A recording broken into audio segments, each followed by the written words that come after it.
असम की जंगल में हिना हिरनी अपने बच्चे के साथ घास खा रही थी। बेटा, अंधेरा होने को आया, अब हमें घर लौटना चाहिए। हाँ माँ, अब बस और थोड़ा खा लूं। थोड़ा जल्दी से खा बेटे। माँ बेटे थोड़ा जल्दी से खा रहे थे, तभी वहाँ एक लोमड़ी आती है। हिरनी का बच्चा कितना प्यारा है, आज इसे ही अपना भोजन बनाती हूँ। जैसे ही लोमड़ी बच्चे की ओर आगे बढ़ती है, हिरनी अपने बच्चे से कहती है, भाग बेटे, ये लोमड़ी तुझे मार देगी। दोनों वहाँ से भागने लगते हैं और लोमड़ी उनका पीछा करती है।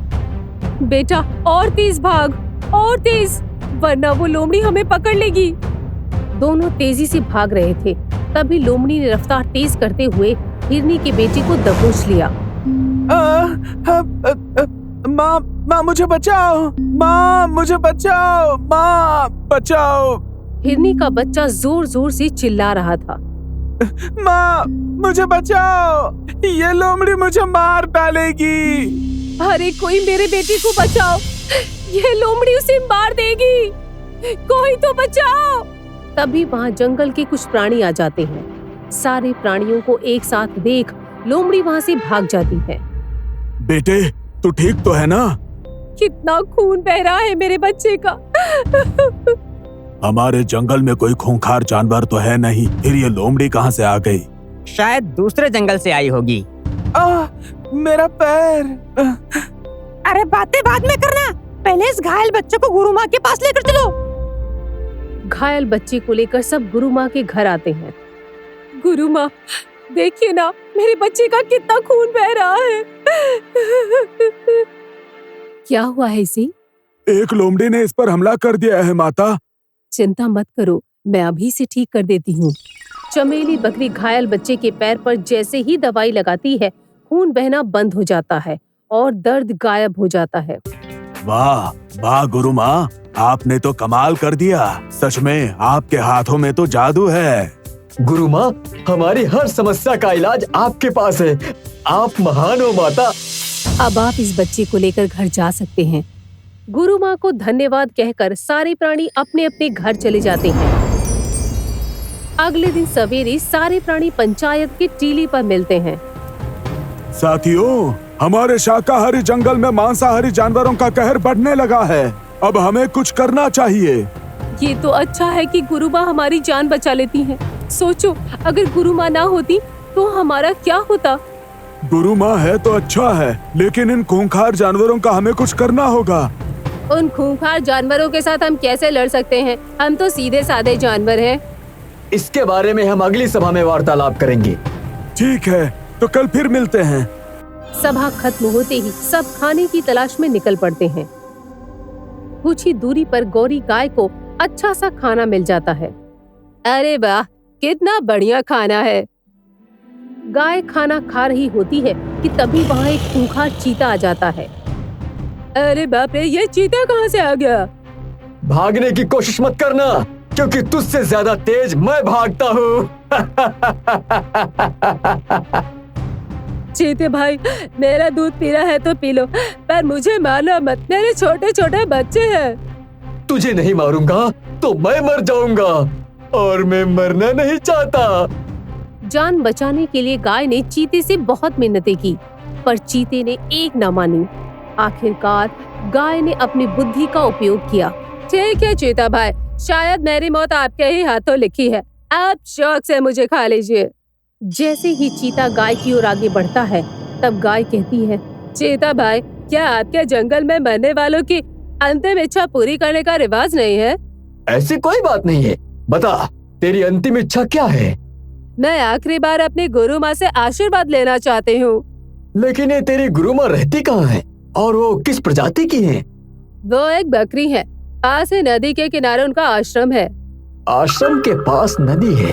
मैं गाय और बकरी दोनों को मार कर खा जाऊंगा, फिर नदी से पानी पीकर अपने जंगल में लौट आऊंगा। क्या सोच रहे हो चीता भाई? यही कि मैं तेरे साथ चलने के लिए तैयार हूँ। गौरी गाय चीते को लेकर गुरु माँ के आश्रम में आती है। गुरु माँ के चरणों में सादर प्रणाम। गाय और चीते को एक साथ देखकर गुरु माँ बोली, तुम दोनों एक साथ यहाँ? फिर गाय ने सारी बात गुरु माँ को बताई। अच्छा, तो तुम मरने से पहले मेरा आशीर्वाद लेने आई हो? हाँ माते। मौके की नजाकत को समझते हुए बकरी ने अपनी बुद्धि का प्रयोग करके गाय को बचाने की सोचकर चीते से कहा, चीते, तुम मुझे कहीं से बेवकूफ तो नजर नहीं आते, पर तुमने इसे मारने का निर्णय क्यों लिया? क्या मतलब? ये मेरा भोजन है, इसे नहीं मारूंगा तो भूखा मर जाऊंगा। आज इसे मारकर अपना भोजन बना लोगे, परंतु कल क्या करोगे? कल मैं किसी और प्राणी का शिकार करके खाऊंगा। और अगर कल शिकार नहीं मिला तो? कभी कभी भूखा रहना भी पड़ता है। यही तो मैं नहीं चाहती कि आप कभी भूखे रहें। क्या मतलब? अगर आप मेरा कहा माने तो मैं हर रोज आपकी भूख बड़ी आसानी से मिटा सकती हूँ। इसके लिए मुझे क्या करना होगा? सबसे पहले आपको इस गाय को जिंदा छोड़ना होगा। बकरी, क्या तुम मुझे बेवकूफ समझती हो? नहीं, मैं आपको ज्ञानी समझती हूँ, इसीलिए आपको सलाह दे रही हूँ। ठीक है, तो बता, अगर आज मैं इस गाय को जिंदा छोड़ दूंगा तो रोज तू मेरा पेट कैसे भरेगी? आपको यहाँ का राजा बनाकर। राजा बनाकर? मैं कुछ समझा नहीं।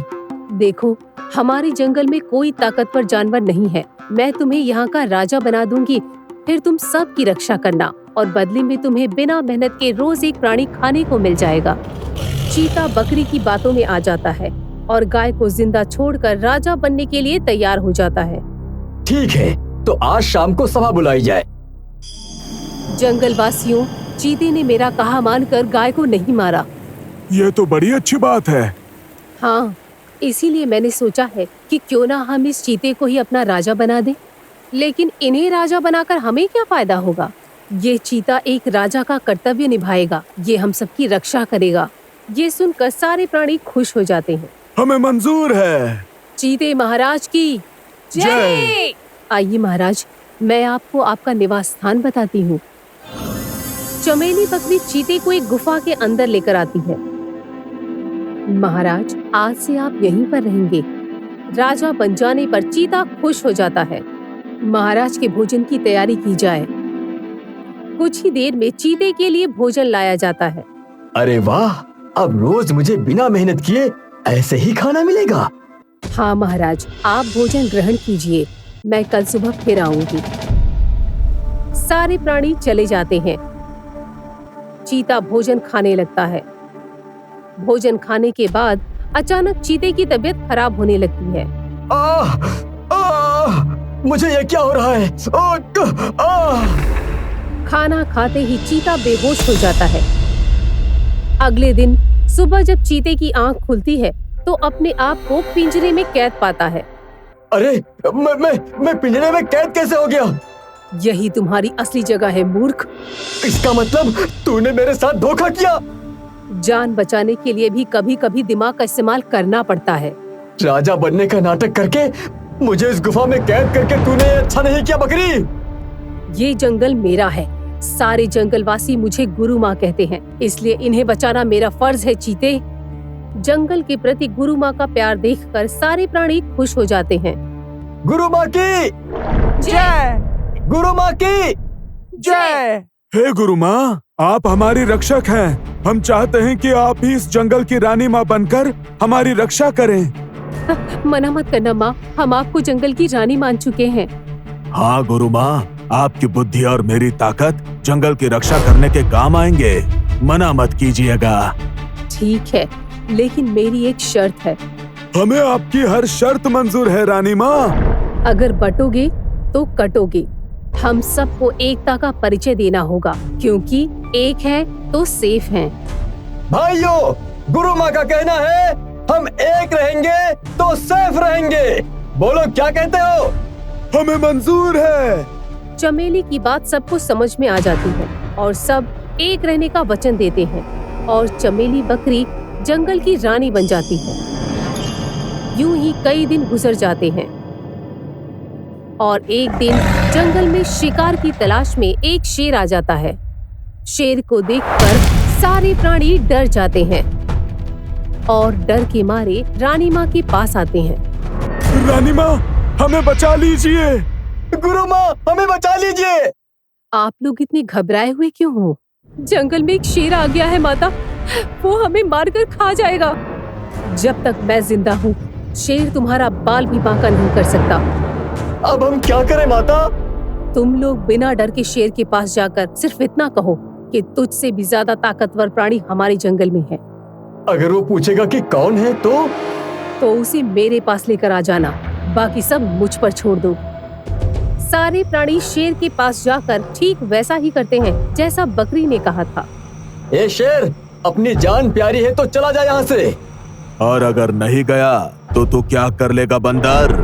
तुझसे मुकाबला करने के लिए मैं तुझसे भी ज्यादा ताकतवर प्राणी को बुलाऊंगा। क्या बकवास करता है बंदर? इस जंगल में मुझसे ज्यादा ताकतवर प्राणी कौन है? अगर मिलना चाहता है तो चल मेरे साथ। देखूं तो सही कि यहाँ मुझसे ज्यादा ताकतवर कौन है।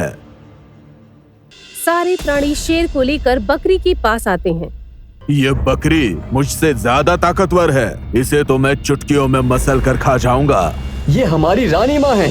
रानी माँ, ये शेर हमारे ताकतवर प्राणी से मिलने यहाँ आया है। ठीक है, आओ तुम्हें ताकतवर प्राणी से मिलवाती हूँ। फिर चमेली बकरी शेर को लेकर कुएं के पास जाती है। वो ताकतवर प्राणी इस कुएं में रहता है। शेर कुएं के अंदर देखता है, जहाँ उसे खुद का प्रतिबिंब दिखाई देता है, परंतु वो उसे दूसरा शेर समझ लेता है। मुझसे लड़ने की हिम्मत है तो आजा। शेर की आवाज कुएं में टकराकर वापस उसके कानों में पड़ती है। मुझसे लड़ने की हिम्मत है तो आजा। शेर इसे चैलेंज समझकर कुएं में छलांग लगा देता है।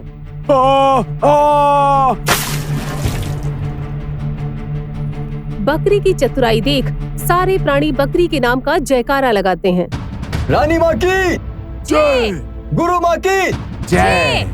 उस दिन के बाद जंगल में कोई बाहरी जानवर शिकार करने नहीं आया और जंगल में शांति के साथ खुशहाली छा गई। गंगापुर गांव में एक घर के आंगन में चमेली बकरी अपने घर में मजे से सो रही थी। माँ उठिए ना, हमें भूख लगी है। माँ उठिए ना प्लीज। इतनी जल्दी उठाकर मेरी नींद क्यों खराब कर रहे हो? मुझे सोने दो। माँ कल रात में भी हमने खाना नहीं खाया है, हमें खाना दीजिए ना। आलसी चमेली को इच्छा ना होने पर भी उठना पड़ता है, चैन से सोने भी नहीं देते, भूखड़ कहीं के। आप हमें भूखड़ क्यों कह रही हो माँ? कल ही मैं ढेर सारा खाना लेकर आई थी, वो कहाँ गया? वो खाना हम खा गए मम्मा। तुम्हारा पेट है कि कुआं? जितना लाती हूँ उतना ठूंस लेते हो, भूखड़ कहीं के। फिर चमेली खेत में खाना ढूंढने निकलती है। इन बच्चों ने नाक में दम कर रखा है, उन्हें क्या पता खाना लाने में कितनी मेहनत लगती है। चमेली कामचोर और आलसी बकरी थी, उसे सारा दिन बस सोना ही पसंद था। पिछली बार तो जैसे तैसे मुझे जंगल में खाना मिल गया था, पर अब तो वहाँ के प्राणी मुझे बिल्कुल भी खाना नहीं देंगे। अब खाना लाऊं कहाँ से? तभी चमेली को दूर एक बड़ा सा बगीचा दिखाई दिया। अरे वाह, इतने सारे फलों के पेड़, चलो वहीं से थोड़े फल ले लेती हूँ। जैसे ही चमेली फल तोड़ने जाती है तो बैल उसे रोक लेता है। रुक जा बकरी, तू यहाँ से फल नहीं तोड़ सकती। देखिए, मुझे थोड़े फल लेने दीजिए, मेरे बच्चे बहुत भूखे हैं। ये फल खैरात में देने के लिए नहीं है, ये फल चाहिए तो तुझे इसके पैसे देने पड़ेंगे। पैसे तो नहीं है मेरे पास। तो फिर मैं तुम्हें फल भी नहीं दे सकता। देखिए, मैं सुहागन होते हुए भी विधवा जैसी जिंदगी जी रही हूँ, कृपा करके मुझे फल लेने दीजिए। क्या तेरा पति तेरे साथ नहीं रहता है? नहीं, मेरा पति तीनों बच्चों को छोड़कर चला गया। चमेली के बार बार मिन्नतें करने के बाद बैल को उस पर दया आ गई। ठीक है, मैं तुम्हें रोज खाना दे सकता हूँ, लेकिन मेरी एक शर्त है, तुम्हें रोज मेरे बगीचे में पानी देने और रखवाली करने का काम करना पड़ेगा। जरा से फलों के लिए मैं रोज इतनी मेहनत क्यों करूं? मैं कोई काम नहीं करना चाहती। आलसी चमेली बैल के ऑफर को ठुकराकर वहाँ से चली जाती है। काम की बात आई तो काम चोर ने अपनी औकात बता दी। अच्छा हुआ चली गई, वरना मैं इसे धक्के मारकर निकाल देता। दूर दूर तक चलने पर चमेली के पाँव दर्द करने लगते हैं। थोड़े से खाने के लिए कितना चलना पड़ता है, चल चल कर मेरे पाँव दर्द करने लगे। अब जल्दी से खाना मिल जाए तो अच्छा है। तभी चमेली को दूर एक इंसान का घर दिखता है, जहाँ आंगन में 2 बकरियां खड़ी घास खा रही थीं। अरे वाह, वो बकरियां मेरी जाति की ही हैं, वो जरूर मुझे खाना देंगी। खाना लेने के लिए चमेली उन 2 बकरियों के पास जाती है। अरे बहनों, क्या मुझे थोड़ी घास मिल सकती है? नहीं, यहाँ खाना मुफ्त में नहीं मिलता, कड़ी मेहनत करनी पड़ती है। कड़ी मेहनत? हाँ, हमें रोज इस मालिक को अपना दूध देना पड़ता है, तब जाकर वो हमें ये खाना देता है। तभी वहाँ घर का मालिक हरिया आता है। अरे ये बकरी कहाँ से आई? मेरा नाम चमेली है, मेरे बच्चे भूखे हैं, मुझे थोड़ा खाना चाहिए। देखो ये घास बड़ी मुश्किल से मिलती है, अगर तुम मुझे अपना दूध दोगी तो इन बकरियों की तरह मैं तुम्हें भी रोज अच्छा अच्छा खाना दूंगा। ना भाई ना, जरा से खाने के लिए मैं अपना दूध क्यों दूं? तो फिर चलती बनी यहाँ से, कामचोर कहीं की। धीरे धीरे चमेली थोड़ा और आगे जाती है, तब उसे खेत दिखाई पड़ता है। अरे वाह, इस खेत में कितनी सारी फसल है, यहाँ से तो मुफ्त का खाना जरूर मिलेगा। उस समय खेत में कोई भी नहीं था। इसका फायदा उठाकर चमेली खुद पेट भर कर खा लेती है और अपने बच्चों के लिए ढेर सारी फसल तोड़ लेती है। खाना ज्यादा खा लिया है, पेड़ के नीचे थोड़ा आराम कर लेती हूँ। आलसी चमेली खाना खाकर पेड़ के नीचे सो जाती है। कुछ देर बाद वहाँ खेत का मालिक आ जाता है। अरे मेरी फसल किसने तोड़ी? अच्छा, तो मेरी फसल इस बकरी ने खाई है, अभी इसे मजा चखाता हूँ। चमन गुस्से में आकर चमेली को एक पेड़ से बांध देता है। तुम कौन हो और मुझे इस पेड़ से क्यों बांधा है? मैं इस खेत का मालिक हूँ और तूने मेरे खेत में चोरी की है, इसलिए तुझे बांधा है। देखो मेरे बच्चे 2 दिन से भूखे हैं, मुझे छोड़ दीजिए। बच्चों की दुहाई देकर बचना चाहती है, चोर कहीं की। मेरे बच्चे मेरा इंतजार कर रहे होंगे, मुझे छोड़ दीजिए प्लीज। अगर एक बार तुझे छोड़ दिया तो तू बार बार चोरी करने यहाँ आएगी, इसलिए मैं तुझे नहीं छोड़ूंगा। चमन बकरी पर गुस्सा होकर अपने घर के अंदर चला जाता है। उधर कामचोर चमेली के बच्चे घर में बैठे अपनी माँ की राह देख रहे थे। माँ खाना लेकर अब तक क्यों नहीं आई? लगता है माँ फिर से कहीं सो गई होगी। माँ तो कितनी आलसी है ना। सिर्फ आलसी नहीं, कामचोर भी है, उन्हें हमारी जरा भी परवाह नहीं है। उसे हमारी परवाह नहीं है, पर हमें तो उसकी परवाह है ना। चलो हम उसे ढूंढने चलते हैं। तीनों बच्चे अपनी माँ को ढूंढने निकल पड़ते हैं। उधर भूखी प्यासी चमेली 3 दिन से चमन के घर के आंगन में बंधी होने के कारण काफी कमजोर हो चुकी थी। अरे पता नहीं ये इंसान मुझे कब छोड़ेगा। आए। रात के वक्त एक चूहा चमेली के पास आता है। अरे तू तो वही बकरी है ना, जिसके चर्चे गांव से लेकर जंगल तक है कि तू यहाँ की सबसे बड़ी कामचोर बकरी है। देख चूहे, तेरी मौत कब आ जाएगी तुझे ये पता नहीं। किसी भी वक्त कोई सांप या चील तुझे मार डालेंगे। हाँ तो मरने से पहले एक अच्छा काम ही कर ले। कौन सा काम? मेरे बच्चे 2 दिन से भूखे हैं, मुझे उनके पास जाना है, मुझे प्लीज खोल दो ना। अरे ना रे बाबा ना, मैंने चमन का नमक खाया है, मैं उसके साथ गद्दारी नहीं कर सकता। अगर मैं तुझे गणपति बप्पा का वास्ता दूं, तब भी तू मुझे नहीं छुड़ाएगा। ए, बप्पा को बीच में मत ला, मैं अभी तुझे छोड़ता हूँ। कुछ ही देर में चूहा रस्सी काट देता है। शुक्रिया चूहे। फिर चमेली खाना लेकर बच्चों के पास जाती है। जैसे ही चमेली अपने घर पहुंचती है, तो वहाँ वो अपने बच्चों को ना पाकर घबरा जाती है। यहाँ तो कोई नहीं है, मेरे बच्चे कहाँ चले गए? चमेली अपने बच्चों को तलाश करने लगती है, पर उसके बच्चे कहीं नहीं मिलते हैं। भोला, निम्मी, जिम्मी, हे भगवान, मेरे बच्चे सलामत तो होंगे ना? कई घंटे उन्हें ढूंढने के बाद चलते चलते चमेली उसी बगीचे वाले बैल के पास आती है। बैल भाई, आपने मेरे 3 छोटे बच्चों को कहीं देखा है? हाँ, 2 दिन पहले वे मेरे पास आए थे और तुम्हारे बारे में पूछ रहे थे। फिर तुमने उनसे क्या कहा? मैंने उनसे कहा वो कामचोर बकरी है वो। ये सुनकर बेचारे शर्मसार होकर यहाँ से चले गए। हे भगवान, मेरे बच्चों की रक्षा करना। आंखों में आंसू लिए चमेली अपने बच्चों को तलाशने आगे बढ़ जाती है। तभी वो चलते चलते हरिया के घर पर आती है। तू फिर से चोरी करने यहाँ आई? मैं चोरी करने नहीं आई, अपने बच्चों को ढूंढने आई हूँ। अच्छा, तो वो 3 बच्चे तेरे थे? क्या तुमने उन्हें देखा है? हाँ, वो तीनों भूखे प्यासे मेरे पास आए थे और मैंने ही उन्हें भरपेट खाना खिलाकर यहाँ से भेजा था। क्या तुम बता सकते हो वो किस तरफ गए हैं? खाना खाने के बाद वो अपनी माँ को ढूंढने जा रहे थे, लेकिन क्या? लेकिन उन बदकिस्मत बच्चों को एक शेर पकड़कर खा गया। ये सुनकर चमेली के होश उड़ जाते हैं और वो फूट फूट कर रोने लगती है। मेरे बच्चों की मौत की जिम्मेदार मैं हूँ। तुम जिम्मेदार हो? कैसे? मैं काम चोर हूँ, इसलिए उस दिन मैंने बैल के खेत में मजदूरी करने की बात मानी होती तो आज मेरे बच्चे मेरे साथ होते। मैंने तो तुझसे दूध देने की बात कही थी, पर तूने नहीं मानी।